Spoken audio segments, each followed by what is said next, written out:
Hey everybody, welcome to What Drives Us, episode 260. And I'm still a logo. Oh, that's horrible. Hey, that's me. Now you're a mascot. Now I'm a talking cartoon character. Welcome to What Drives Us, episode 260 for January 17th, 2018. My name is Russell Frost. I have the pleasure and good fortune to be your host this evening, and I have an amazing show for you. I didn't make it myself. In fact, it hasn't even been made yet. You're going to be part of it. But I'm lucky enough to... Well, I'm just going to stop. Let's introduce the main players here and get the show on the road. My wingman on this show, he is the man with the highest albedo in the state of Illinois. His name is, as always, Mr. Tony Schaefer. No doubt, even in the dark. Yeah, so I want to give a shout out to everybody. And tonight I have a Samuel Smith's Organic Chocolate Stout. I'm excited to give this a go. And let me tell you, it is chocolate and it is stout. It looks like this. Wow. Yeah, that's pretty dark. And shout out to Tighthead Brewery in Mundelein, Illinois for the cute little half pint. Here, see? Oh, nice. Cute little mug. Very nice, Tony. Very nice. And next to him, depending on how your screen's arranged, and I honestly don't know, so maybe he's not next to him, is our man in the Great White North. He has a Volt or two and maybe even a Tesla on order. I like to call him Mark Coughlin. So do people that know me. Yeah. That's so funny. Thanks, Russell. That's great. No, welcome to the show, everybody. Looking forward to speaking about autonomous driving here shortly. So that's coming up shortly. I'm going to learn a lot tonight. This is my goal. I want to learn a lot. So, finally, our before we get to our special guest, our man in Boulder, Colorado, the technical expert, founder and operator of Boulder Hybrids, that's boulderhc.com, Mr. Paul Guzik. Hey, everybody. Glad to be back. And in honor of autonomous cars, I'm drinking a beer called Easy Street. Nice. Excellent. Well, thank you for that. And maybe one day we'll be able to drink in our cars and the cars will drive us home. Maybe one day, Paul. Maybe one day. We all have something to look forward to. And It's good to have aspirations like that. well, the only person not introduced yet is the main person tonight. The reason we're having this show, he is an attorney who just recently left his law practice to become a full-time advocate and educator on autonomous vehicle legal issues. He is the founder of SafeSelfDrive.org. You can find him on Twitter at SafeSelfDrive. His name is Jim McPherson. Jim, welcome to the show. Hi, thanks, Russell. Thanks for finding me. I knew there was a price of admission to being on this show. So this is the number 2 brewing company, Red Tail Ale. I believe Amber is the new IPA. So, I love a good Cheers. Amber. Yeah, cheers. I'm drinking Powerade because I'm still in. you know, in the last 48 hours, I've had the pleasure of watching perhaps 10 of your shows. Nice. Wow. And you're still anyone on. I've been getting to know your personalities, and it's just a pleasure to be here. I'm hoping to mix it up with you a lot tonight. Wonderful. I certainly respect your dedication to reading. Wow. I don't know that I envy it, but I do the shows. So, Well, lawyers do a lot of research, so he was researching. I don't do anything without a ton of research. Nothing. As long as we don't get double booked for those hours. Yeah. Just don't send us a bill for those hours. Does that happen? I mean, I won't be giving any legal advice tonight. Maybe this is time for my admonition. please do. Please do. Yes, I am a lawyer, but I'm not your lawyer. So anything I say is not legal advice. And because this is an entirely new area of the law, it's probably wrong. So That's so beautiful. Don't construe any of this as legal advice. If you're in the chat room, we would love it if you want to post questions.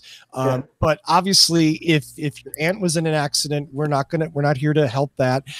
Even if she was driving a self-driving car, we're here to talk more general issues and where things are going with someone who actually knows the answers, because he's kind of defining this field.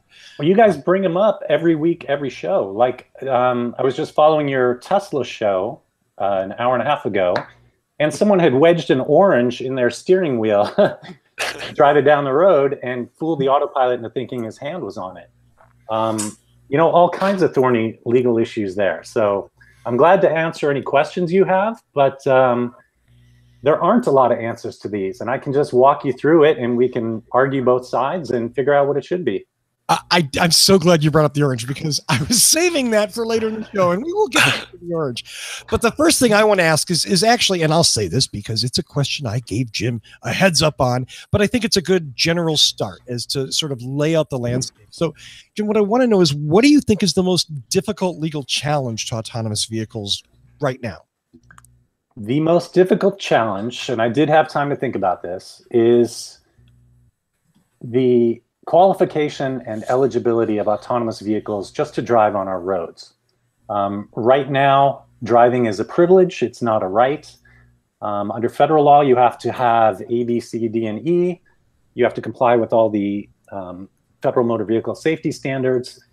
And then once you get qualified as a car, the driver himself has to qualify within each state. It's not a terribly difficult qualification. You just have to be able to read, you know, line number 3 on the chart right here, and you have to pass a written exam, and you have to pass a driving exam. The last one is, I believe you have to be 16 years old, at least in California. So you can imagine that an autonomous vehicle is not going to comply with any of those things, potentially. Right. It's not going to have a steering wheel. It's not going to have a brake. Not because not having them makes them safer, but it kind of keeps them away from people who would be tempted to climb over the back seat and start manipulating them.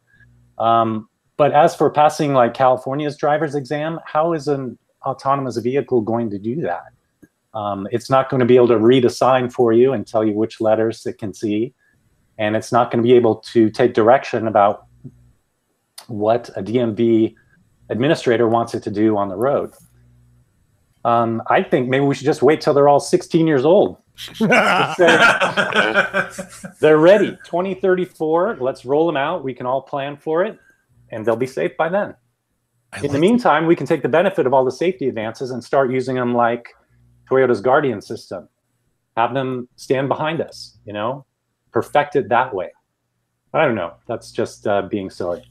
No. I mean, you probably heard me say something similar to that I hate the idea of autopilot and fully self-driving and terms like that get thrown around really loosely, when right now what we have are a suite of different things that allow you to drive very, very much more safely with mechanical digital assistance than you could before.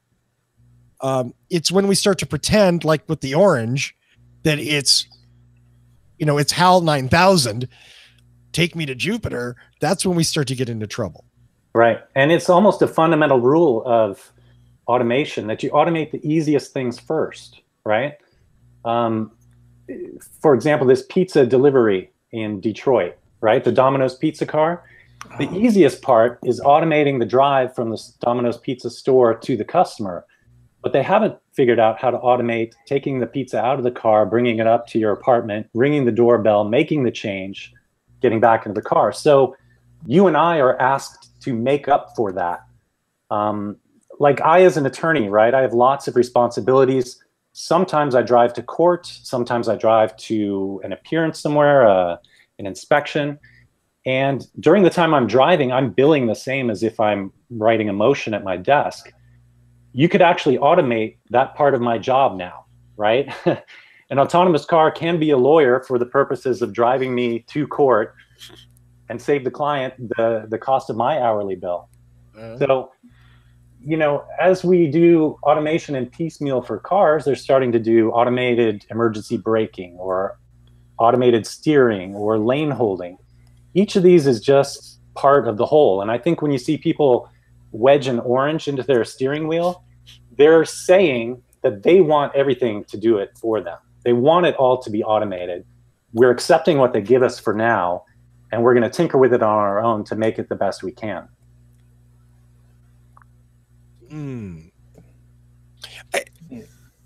So legally speaking, Uh-oh. here's a question. I have and I shouldn't get too specific.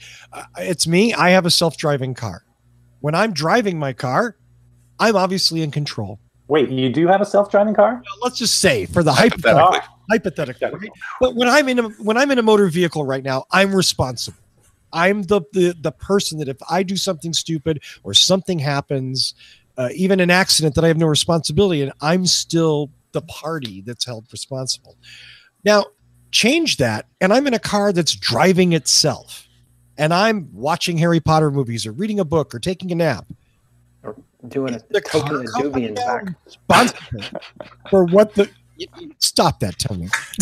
Just because I'm in California doesn't mean you get to go there. Hey, it happened. What that guy did it, right? So right, that's true. We did run that video here, didn't we?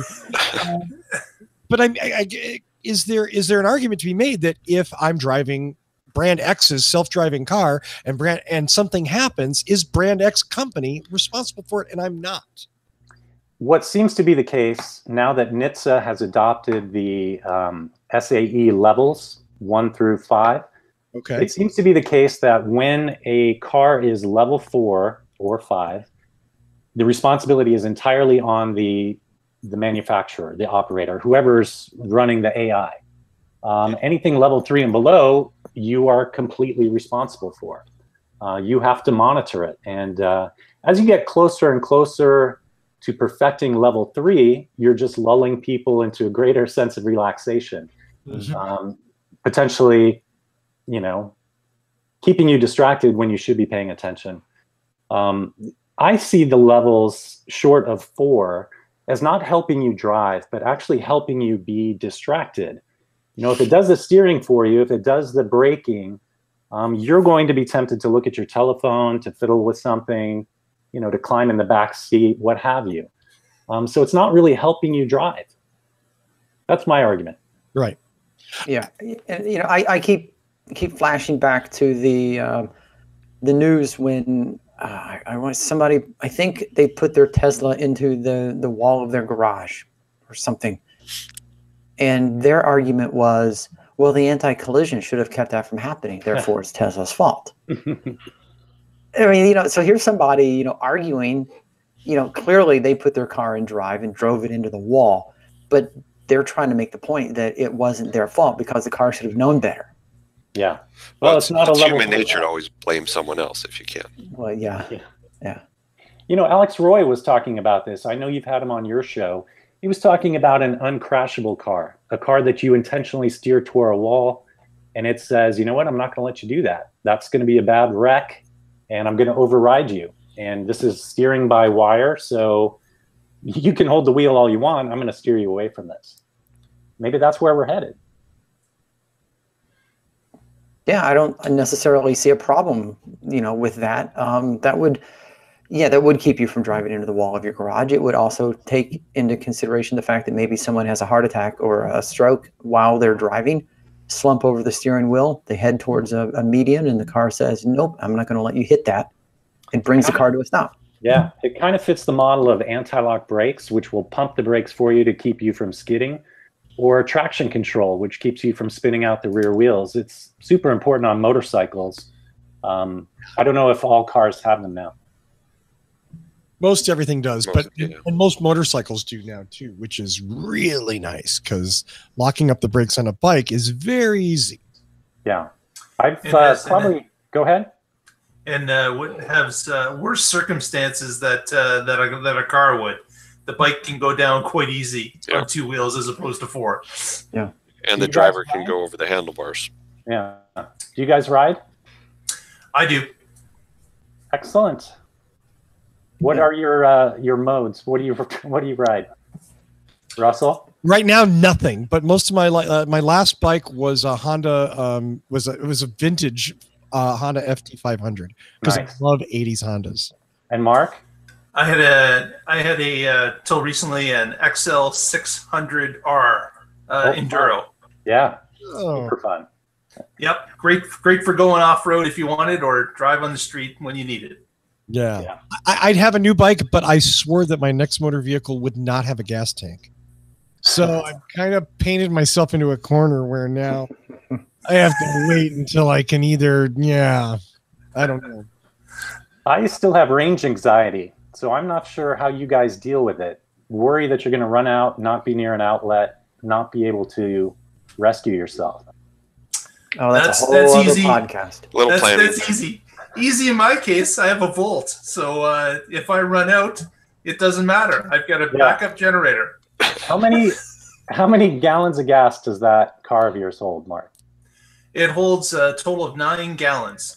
And you've only how many miles on your last tank, Mark? Was that? My last tank, I got just over 12,000 miles, which was unfortunate. I was hoping for more, but just refilled his tank for the first time after more than a year. Yeah, my total gas bill for 2017 was 0. I drove all that way on my dealer gas that was given to me by the dealership when I bought the car. Amazing. It does go bad though, doesn't it? If you don't use it. Well, the car knows when the gas was put in, and it gives you a year to burn it off. If you don't burn it within that time, the car will tell you that it has to burn it, and it will automatically do so. Now, electricity doesn't go bad, but it'll drain on its own, won't it? If you don't use a car for a long time. There is phantom charges in cars, certainly that can take up some of that, and you hear about people that have got it at an airport and left it there for a week or so, and you'll get some phantom burn on the car, but really it's typically very small. Unless there's a problem, or unless you've left something on. Yes. Yeah. And it usually that would affect the 12-volt battery generally, not big battery. Yeah. Just curious, Jim, what vehicle are you having range anxiety with? Oh, I think any electric car would be great. I would love to get rid of the internal combustion engine, but I have a bit of a survivalist in me. I like the idea of taking off for the mountains, although I haven't done it in a long time. I'd still like the ability to do it, and I would feel constrained if I didn't have a vehicle that could take me there. Well, there's certainly hybrids, and something like the Volt is perfect for that. Yeah, we've often talked about 2-car families and having one electric car and the other one's a hybrid or something. Yeah, or mobility as a service. Well, exactly. You don't necessarily have to own anymore, or rent a car. Yeah, use Turo when you want to go to the mountains. There you go. I've actually only ever owned 3 cars in my life. Wow. So I know, Russell, you drive a different one every week, don't you? That's so he doesn't have to own a car. There's that too, yeah. But yeah, I'm doing lots of different. Yeah, I just got a new Lexus today. That's very odd, very unusual. So Jim, I got a question from JT in the chat room, and I'm not really sure how to phrase this question, but so I think this might be more of a technology question, but his question was about snow driving, and we talked about, you had said anything level 4 and above, the onus is on the manufacturer, the programmer, whoever's writing the code. But let's say weather conditions turn, quickly, and something that the car can't handle or something, and then something happens, an accident of some kind. Is that, I guess, is that still on the manufacturer? If they said the car was autonomous, do they have to prove that it is autonomous in all driving conditions? Well, that's a great question. And that goes to its own knowledge of its operating domain. And that's something that the California regulations require. The autonomous vehicle has to know what it can and can't do.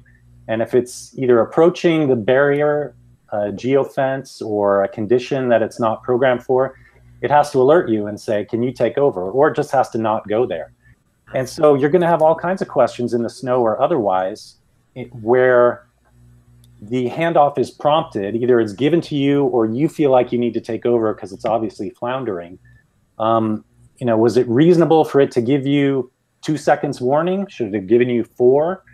We're going to have to figure out how long that should be and whether you acted reasonably when you took it back over. Did you jerk the wheel, or did you caress it gently and ease it out of its track? Yeah, because that's one of the things, here in Chicago, and I know, Canada, humans have a hard time driving on snowy roads.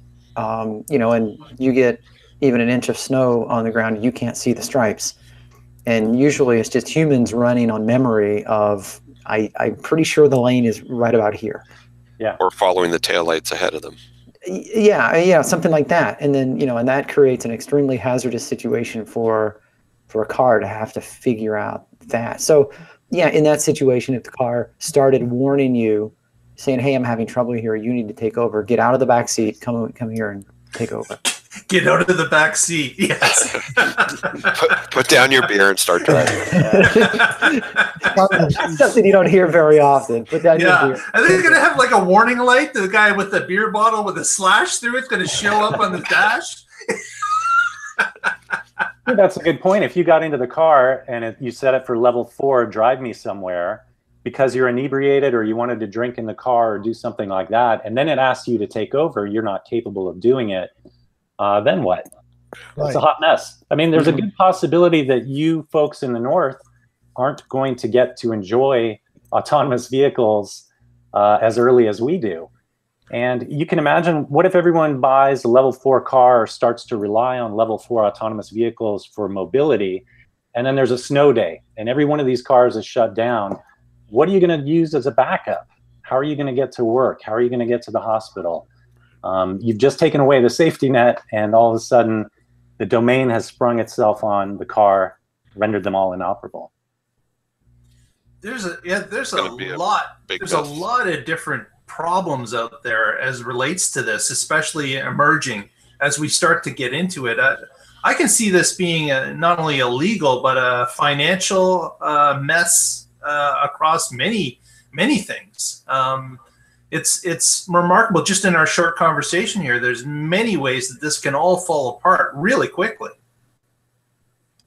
For sure. Ford just it came out with an interesting thing this week. They were talking about how their plans for self-driving vehicles would require municipalities to invest a certain amount of money to make sure that self-driving vehicles could be deployed effectively, which is interesting. I mean, because, you know, we're talking about a company that makes a consumer product, demanding that a government I guess prepare the market space for its product. I'm not sure. I mean, somebody's going to go, oh, tennis balls, but you know what I mean? Like, I'm not sure of another example of that. And tennis balls was not. So you mean Ford's like saying to the cities, put up certain signs and markers so our cars can navigate through your city? Yes, that they're saying that's what this would require, and that I don't remember the figure, but there was sort of a general figure they were talking about. I doubt any manufacturer can make that happen. Maybe a governmental level agency. But you would think. I think I read the same article, Russell, and it was slanted a different way. It was that Ford was telling cities that autonomous vehicles were going to overwhelm them with vehicle miles traveled, and that it behooves the city to invest in V2X so that cities can manage the traffic at peak times, send cars to where they're needed, or take them off the road into garages, things like that. But I think I commented on Twitter that cities have a lot of ways to control cars and traffic and congestion, and it can be VMT fees, it can be an outright ban, it can be odd and even license plates. There's lots of ways to regulate how many cars come into a city. The least likely one for a city to adopt is one that requires a city to invest billions of dollars in technology that's going to hang on street corners when they can barely even keep lines on the road. So, right. And potholes filled. And potholes filled. So, without getting too political, do you feel that the current environment where self-driving vehicles are going is needing regulation, already has too much regulation, somewhere in between? I mean, what's the government's role in this as you see it? Well, you would ask me that one question: what is the difficult legal challenge to AVs right now? And a lot of people thought I might have said safety, but safety is not really a legal hurdle. It's an engineering and ethics hurdle. There's no standard for how safe an AV has to be. Not yet. There may be one. The question is, what would it be? How are you going to measure it? How are you going to prove it, et cetera? It really comes down to philosophies, and those philosophies cut through lots of different political parties and spectrum. I personally don't want people to ever be hurt in auto accidents. That's why I was attracted to autonomous vehicles. It seemed like that promise was dependent on every car being autonomous on the road. In mixed driving, even the manufacturers are telling us not to expect any great savings in crash reduction. So we have to figure out, should we regulate them more? Should they have to pass some onerous test? You know, some, I don't know what, some test track, some simulation, some improvised test at the DMV. Right. What's good enough? Like, does that, how many miles behind you? Get Volkswagen cheating. Yeah. Mm-hmm. Well, the thing I love about the auto industry is that it's nakedly self-interested and unapologetic about it, right? We want to lower fuel standards. We want to be able to get 18 miles to the gallon instead of 25. Well, yeah, they're doing that in their own self-interest. It's easier for them to do it. It's cheaper for them to do it. So when you have this impression of the auto industry that they're always going to do what's in their best interest, you start to look at the incentives now with autonomous vehicles. Mary Barra called this the most lucrative, potentially most lucrative business in the history of the world. So with that much money at stake, what are companies likely to do? Because Volkswagen cheated millions of people, poisoned the air for not that much money. What are they likely to do when there's more money at stake? Yeah. And so I was looking at, well, I haven't figured out how to put up my screen, but the Alliance for Trucking has some statistics about what percentage of a long-haul trucker cost is the driver, is the insurance, is the fuel. And it turns out that insurance for a cross-country truck trip is approximately 4 to 6% of the cost of the trip, right? That covers all your accidents, all the claims. The cost of a driver is roughly 39% when you add together their salary and their benefits. So you can imagine if you take away the driver, you have just saved almost 40% of the cost of a long-haul trip. What if your truck gets in 5 times more accidents? Now your insurance cost goes up to 20%, but you're still making a huge profit by having gotten rid of the driver. So the incentive is there once the driver's gone to roll these out even before they're safe enough. And what we can't have is for people to let human lives become part of a cost calculus and nothing more, because we're so much more than that. Now, Jim, as a shareholder, I like where you're going with that. As a responsible human being, that's deplorable. And I don't know if this is changing the subject completely, but I mean, I love the sort of classic moral, ethical issues that, you know, AVs come up with. In other words, you're in an autonomous vehicle, and you're in a situation where you're going at a certain speed and something happens, and the car has to make a choice, and the car is very good at making choices very, very quickly. But these are choices that humans program into it. So someone made a decision. The car doesn't make this decision independently. The people who program it tell the car what to do. And let's say the situation is this: the car has a choice either to run your car into a telephone pole at 60 miles an hour or run over a pedestrian. What does it pick? And humans make those choices all the time. Sometimes they pick the pole, sometimes they pick the pedestrian.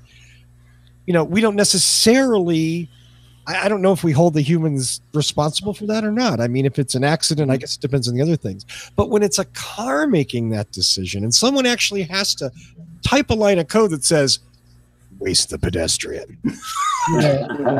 or give a waiting, you know, right, pedestrian. Or customer, you know, which is the other. I mean, that seems like I don't know, maybe is that more ethical, not so much legal, but how do you decide?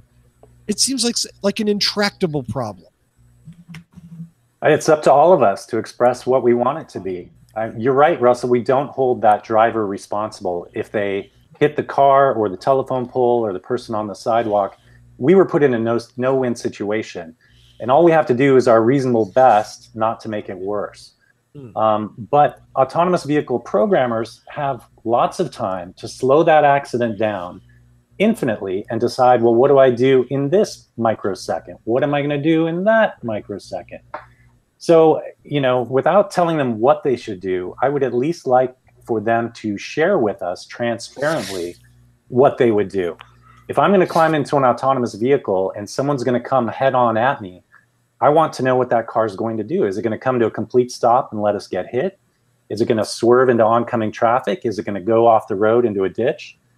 I would like to know before I get in. I don't like any of the answers, but I would at least like to know what it's going to do.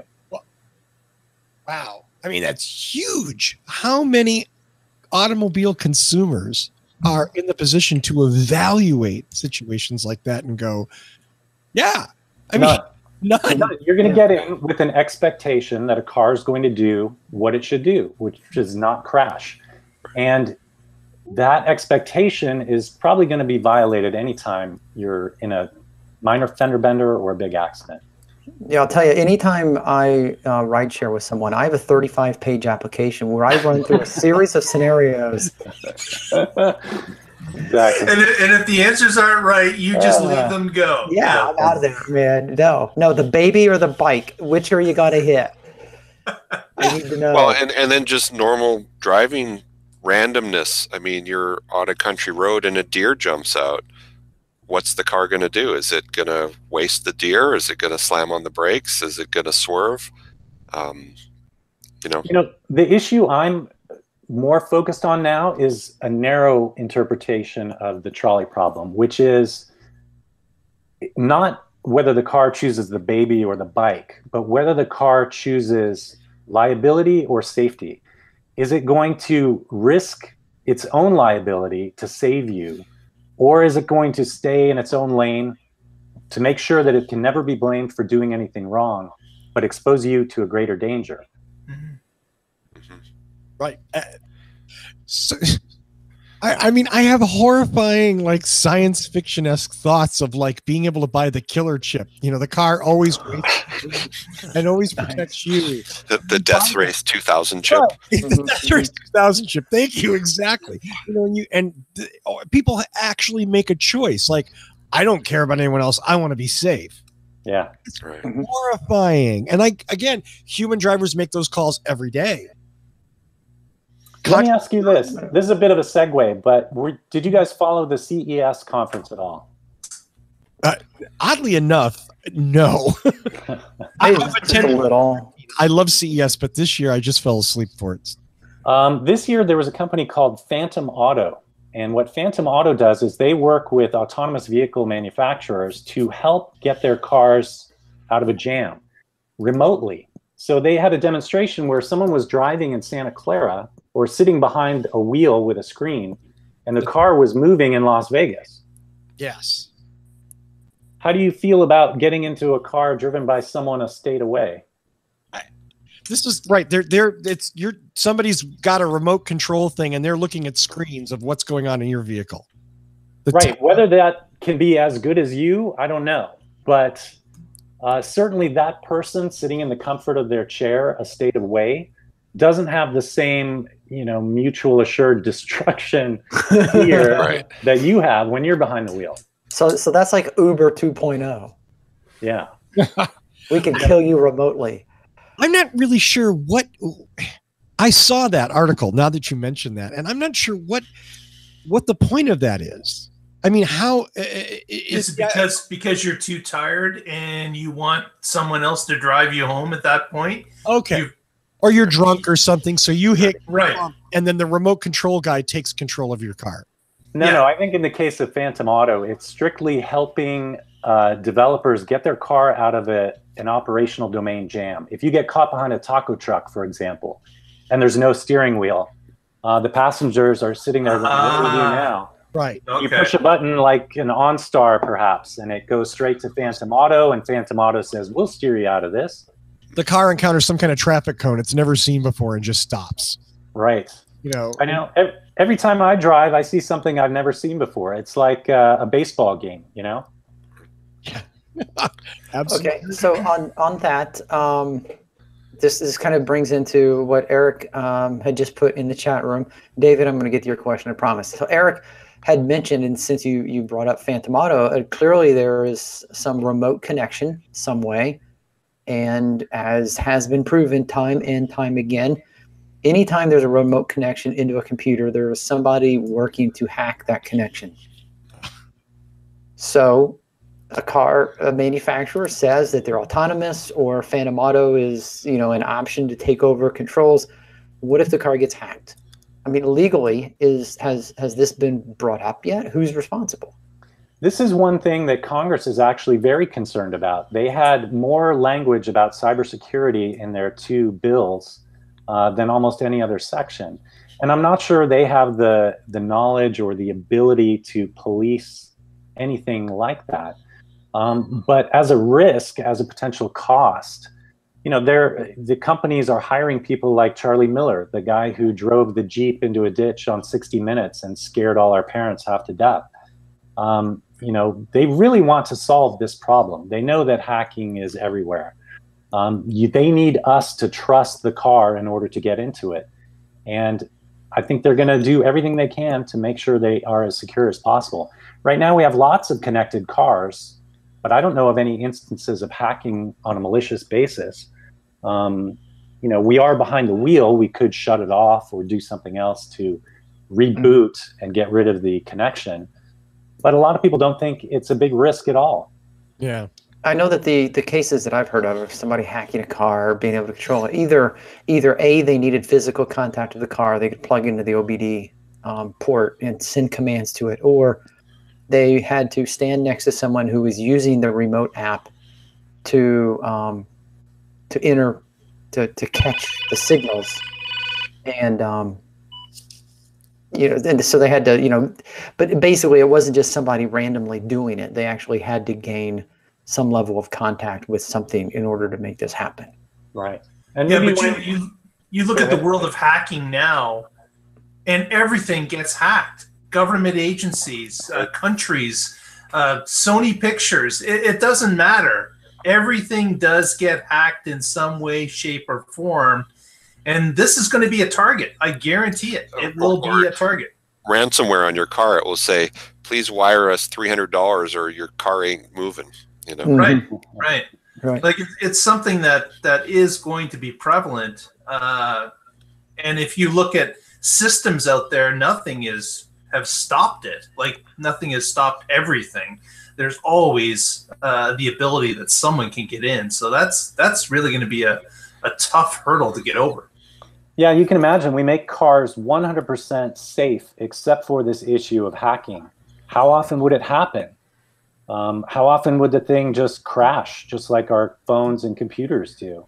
Let's say we've solved all the artificial intelligence, all the decision making is there, but there's still that risk that this is an electronic device. It can be hacked. The screen freezes up and the car human beings, unfortunately, we die one every 100 million miles of driving.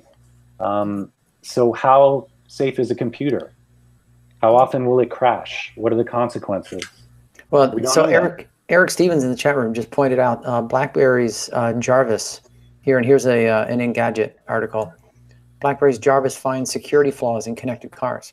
So, so this is one thing that they created this that can, monitor this kind of stuff, and this is just from 2 days ago. I don't know. Is that going to keep you guys out of one? Probably not. Yeah, I don't like driving cars, so frankly, I'd be more than happy to get a car without a steering wheel. Now, motorcycles, on the other hand, I'm not even buying into the new electronic auto transmissions in motorcycles, which are really cool. So I guess it depends on what we're talking about. Oh, that newfangled automatic transmission. You kids. In a motorcycle. A different thing. But I will say, I mean, it's going to take a while, but I will trust computers a lot more than half the humans driving cars out there right now to make the right decision and not do stupid things. There's a lot of stupid drivers out there. But the problem is certainly going to be also in transition. We talked about the taco truck earlier, about autonomous car not knowing what to do. Well, today, as these cars are driving around in San Francisco with the GM Cruise Alliance, they're finding that the car will not hit anybody, but everybody else is hitting it because they are taking the aggressive moves to get around the car that they're feeling is blocking them from getting to work, or is making stupid decisions where they're thinking, this guy's just an idiot, I'm going to go around him at high speed. Yeah. And so now this car is almost like it's got a big target on its back, and it's getting pegged all over the place because it's the safe one. We are all the ones that are causing it to crash. Right.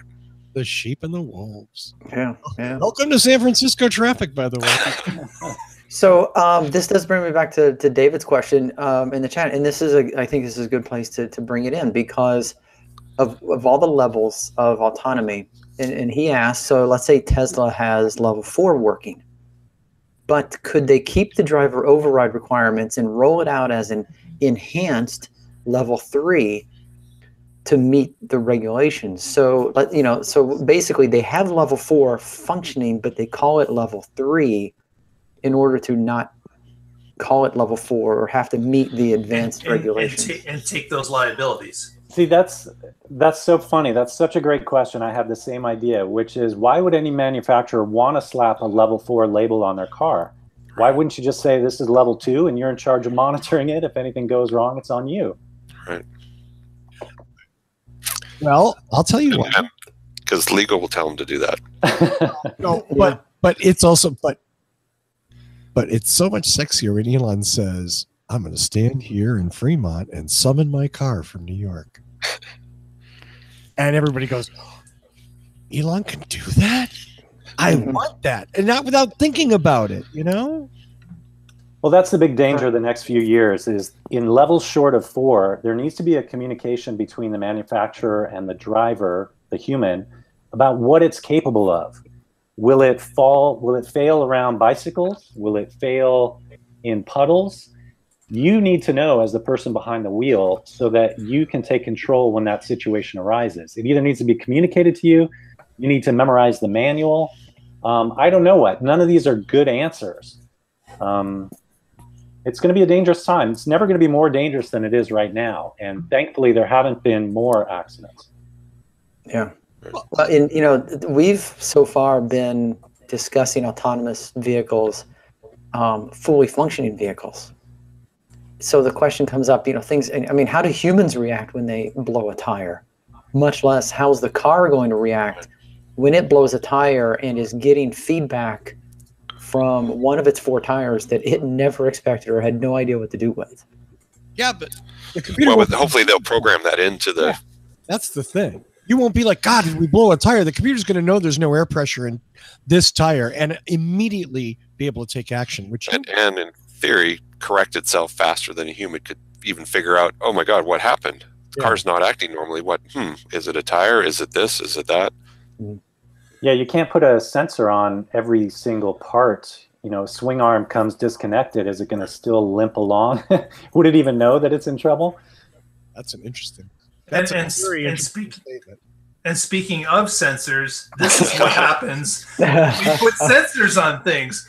Humans figure a way to get around it. To scam it. Like it's crazy. And Jim, you had talked about lulling us. I believe we are already lulled. I think that once someone gets behind the wheel of a partially autonomous car, that they're already thinking of many things they could be doing besides driving.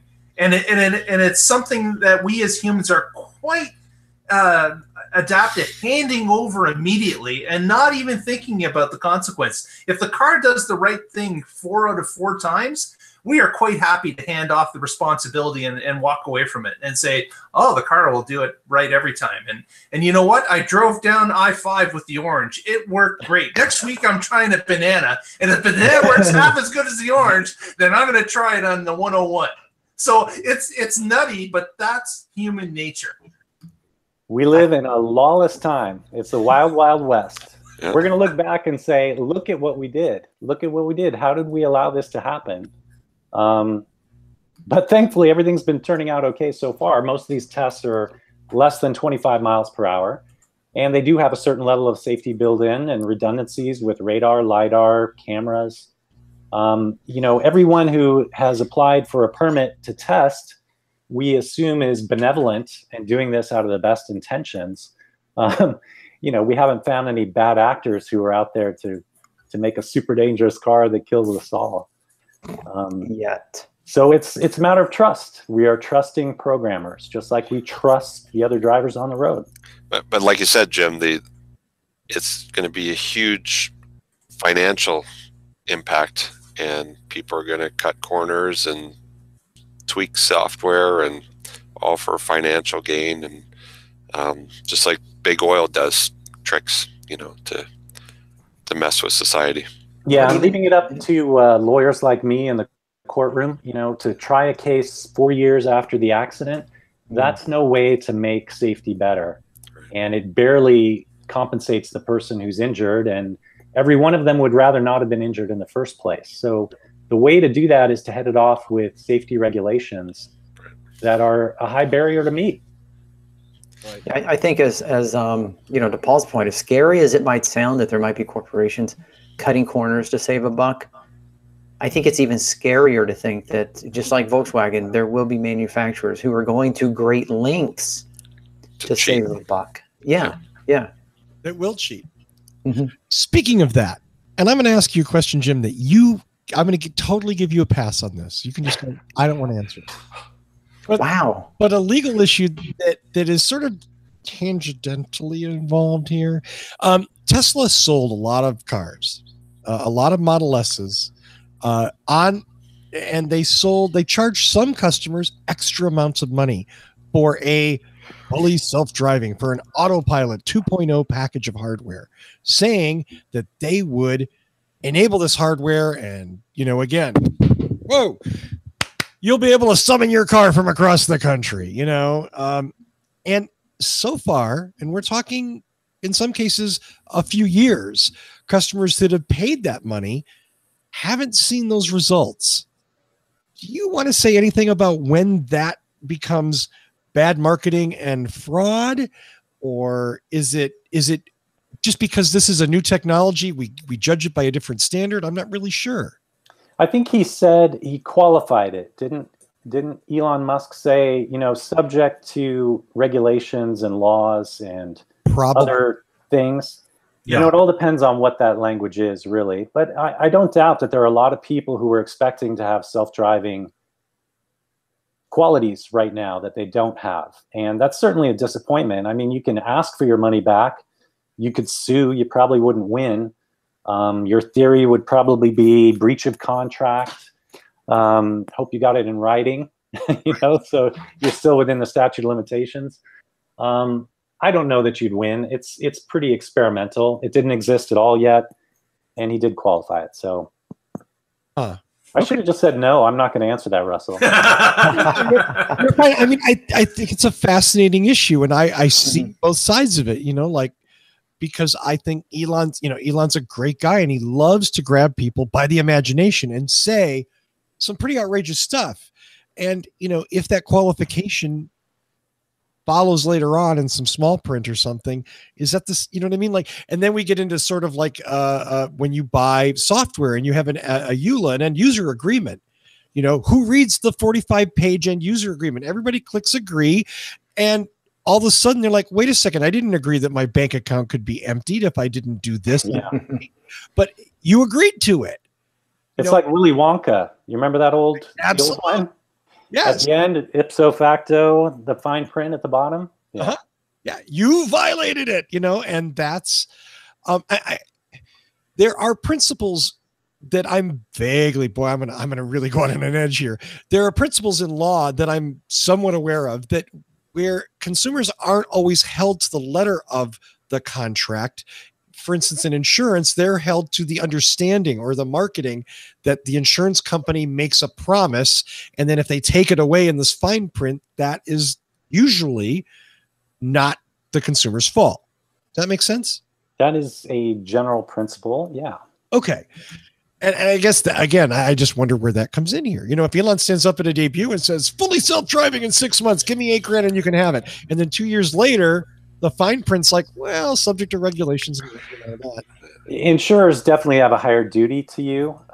You can claim bad faith if they, induce you into believing something, or if they don't cover something they should have covered. What's Elon Musk's duty to you? What's Tesla's duty to you? I'm not sure. Right.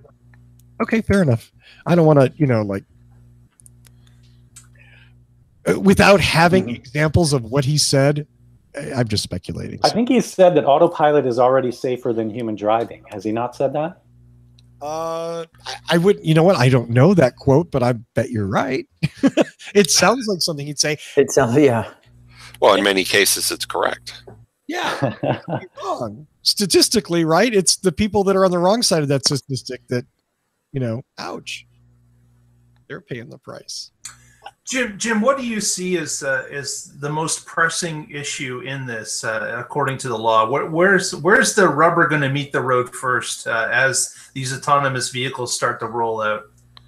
I think it's going to be in the courtroom, and it's going to be issues of evidence, right? So the law already has remedies for you and me if we're hurt, whether we're hurt walking down the street or hit by a car or hit by an autonomous car. You're going to bring a lawsuit for your injuries against the people who are responsible. The question for lawyers will be, can I get the source code? Can I talk to the engineers about the ethical decisions they made? Where is your safety plan? How much can I introduce in court? Am I going to need experts? Who is an expert on autonomous vehicle black boxes and machine learning?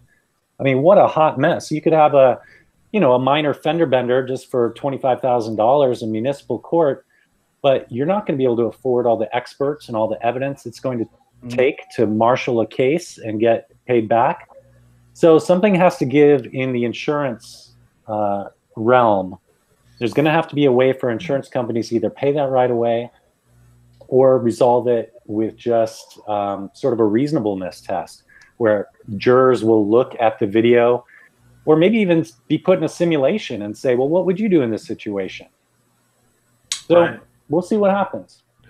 I realize this is obscure and really obscure, but in the movie with Will Smith, I, Robot, if anyone remembers, so he tells the story in which I think he was in a car accident. There was or he was a cop, and he jumped in to save a girl in the car, and then one of the robots pulled him out and let the girl drown, even though he was telling the robot, save the girl. And then he said afterwards it was determined that the robot felt that I had a higher percentage of survivability or something. Right. Or more useful to society or something. Yeah, and so it literally made the decision right there. I have two people, I can only save one, and I'm going to save this one because X, Y, and Z. And yeah, that movie. It's actually a decent movie. But I mean, I would hate to see that come out in court. Like you said, I want to see the source code. I want to see the breakdown. And like we've been talking about, the car, forensically, the logs, it went through these series of decisions and decided that hitting that person was the least damaging of all possible scenarios. Yeah. Right. And, there have been lots of collisions with autonomous vehicles, but none have gone to trial, right? None of the engineers in these autonomous cars that keep getting hit have sued the people who hit them. I don't think the manufacturers want to get in court. No, they don't. Yeah, that's exactly right. Yeah.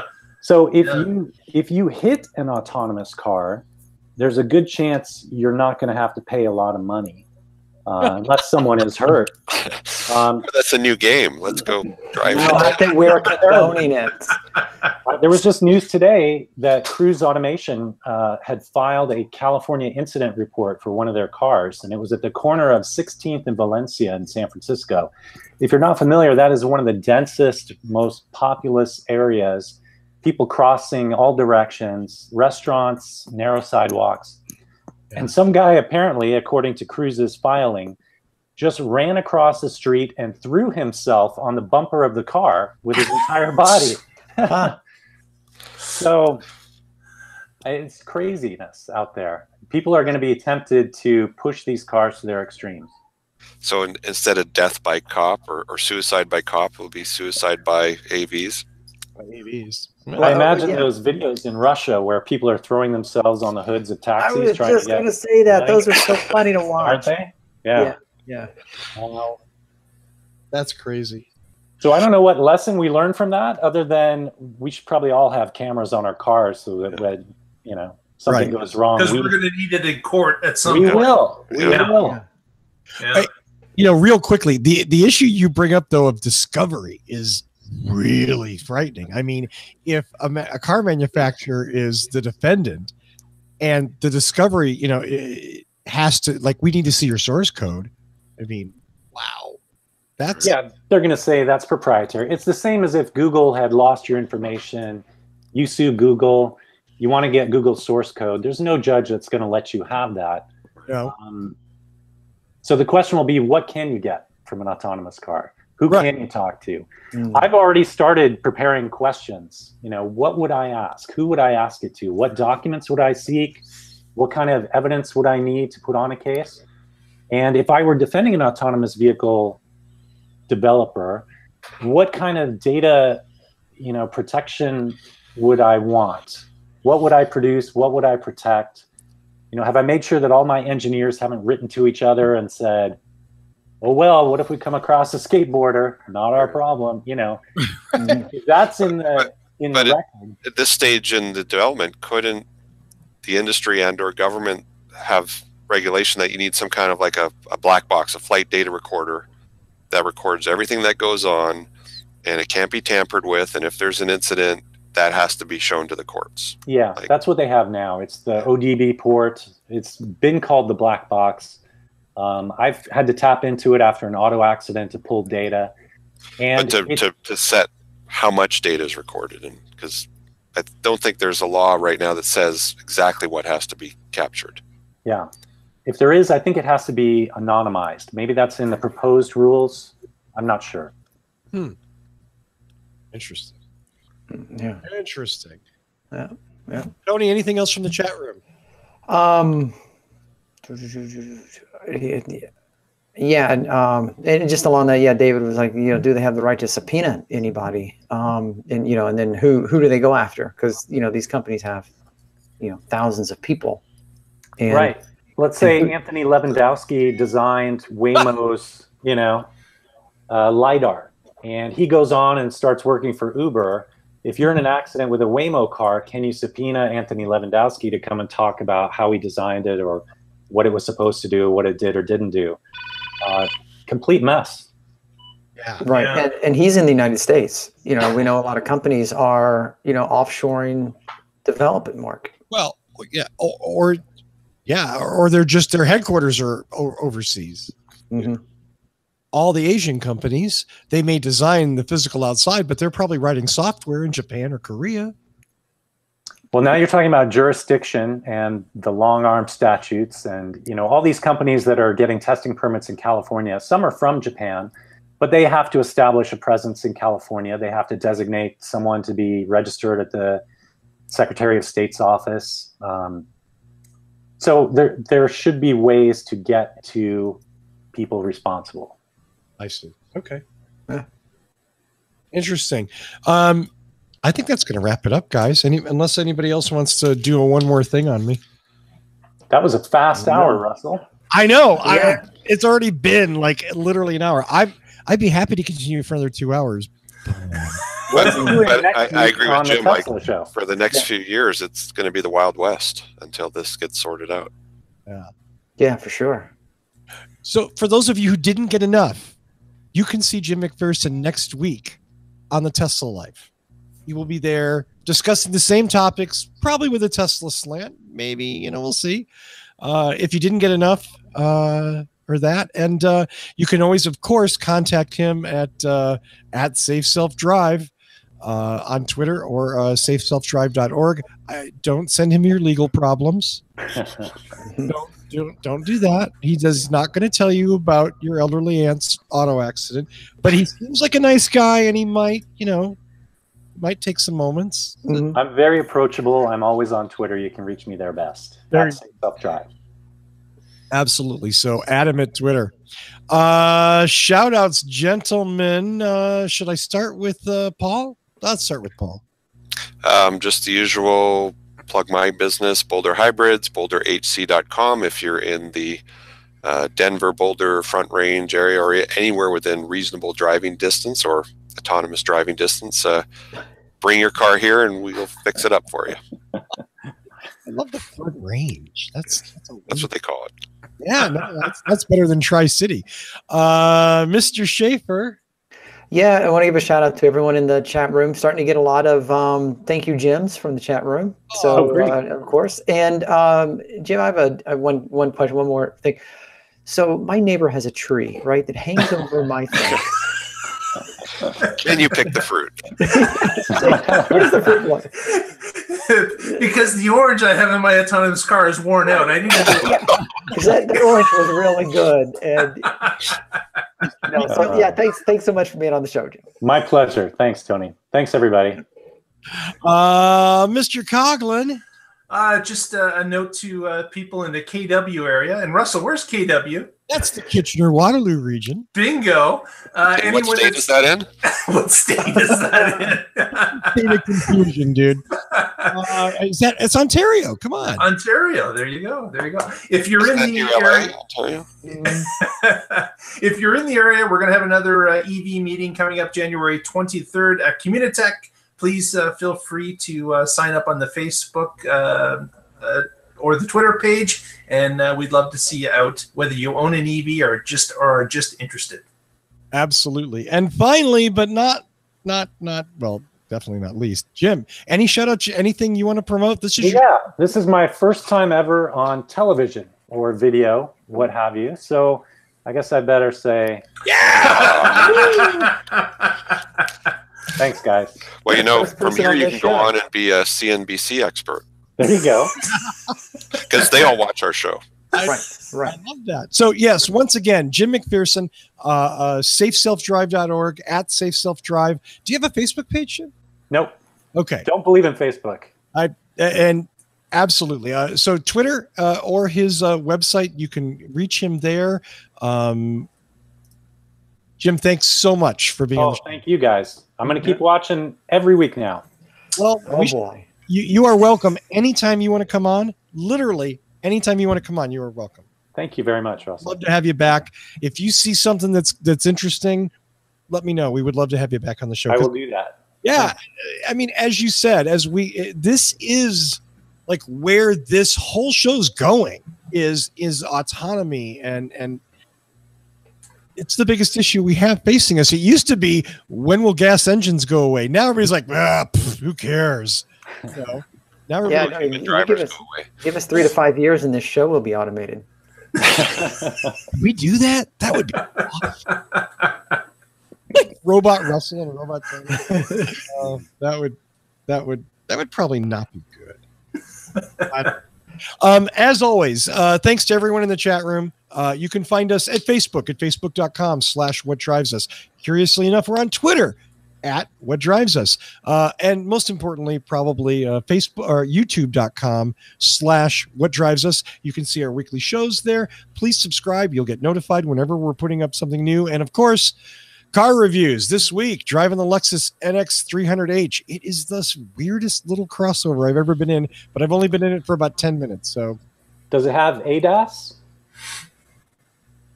Advanced driver assistance? Oh, I was like, dude, you totally stumped me. I'm like, advanced, so safety suite? Consisting of what?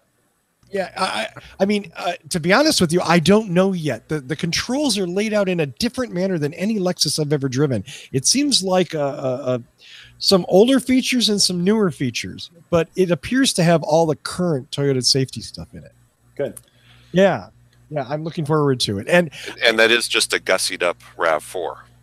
It is just a gussied up RAV4. Absolutely. Yeah, no, it's about the same size and everything like that. It's so I love dynamic cruise. I live in Southern California where traffic is always an issue, but I do the exact same thing. I mean, I'm Facebook. I can do Facebook now because it'll break. I'm safe. You don't admit to that. You're on the air. Come on. Yeah, we're still on the air. I have a perfect driving record, folks. I'm not saying, but I get this is a very slippery slope, and that's Aren't you glad you drive a Lexus? You're not going to get any video of me kicking back in the back seat, smoking a doobie while my autopilot drives. Okay, that's for somebody else. But anyway, Jim, thank you. As always, Paul, Tony, Mark. You guys rocked. Everybody in the chat room. I want to thank Michael Manring for our theme music. Visit him at manthing.com. Visit us at all the usual places. Tune in next week and find out what is going on. And what drives us. Oh, and then we'll turn up the music and say goodnight. I'm a little lost. Have fun. See ya. Later.